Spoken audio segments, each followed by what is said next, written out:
হামজা চৌধুরীর পর সমিত সোমকে পেয়েছে বাংলাদেশ।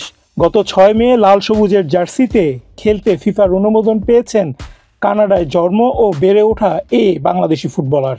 এর আগে গত 20 এপ্রিল জন্ম নিবন্ধন হাতে পাওয়ার পর 1 মে পেয়েছেন কানাডা সকার অ্যাসোসিয়েশনের ছাড়পত্র। এরপর 5 মে পেয়ে যান বাংলাদেশের পাসপোর্টও। সমিতের যোগদানে স্বাভাবিকভাবেই বেড়েছে হ্যাভিয়ার ক্যাব্রেরার রসদ। 10 জুন সিঙ্গাপুরের বিপক্ষে ম্যাচে কানাডায় বেড়ে ওঠা বাংলাদেশি বংশোদ্ভূত এই ফুটবলারকে পাওয়া যাবে। এতে শক্তিশালী হবে বাংলাদেশের মাঝমাঠ। আক্রমণভাগে ফাহমুদুল ইসলামের অন্তর্ভুক্তি লাল সবুজদের আরও সমৃদ্ধ করবে। একই সঙ্গে ফুটবল প্রেমীদের মাঝে বেড়েছে কৌতূহল, কেমন হবে বাংলাদেশের লাইন আপ, জাতীয় দলের স্প্যানিশ কোচ কিভাবে সাজাবেন সিঙ্গাপুরের বিপক্ষে একাদশ। কৌতূহলটা বেশি মাঝমাঠ আর আক্রমণ ভাগকে নিয়ে।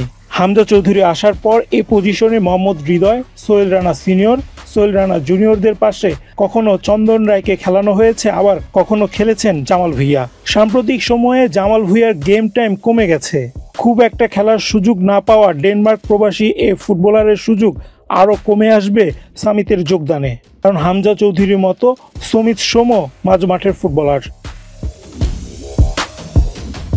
ইংল্যান্ডের প্রবাসী হামজা চৌধুরী ও কানাডা প্রবাসী সমিত সোমের পাশে মোহাম্মদ হৃদয়কে হয়তো দেখা যাবে সিঙ্গাপুরের বিপক্ষে। এখানে বড় প্রশ্ন হচ্ছে, একাধিক পজিশনে খেলার দক্ষতা সম্পন্ন হামজা চৌধুরীকে মাঝ মাঠের কোন পজিশনে খেলাবেন হ্যাভিয়ার ক্যাব্রেরা।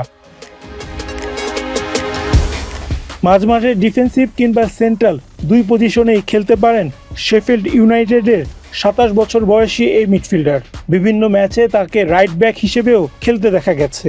বাংলাদেশের রক্ষণের তুলনায় বেশি সমস্যা মাঝমাঠ ও আক্রমণ ভাগে।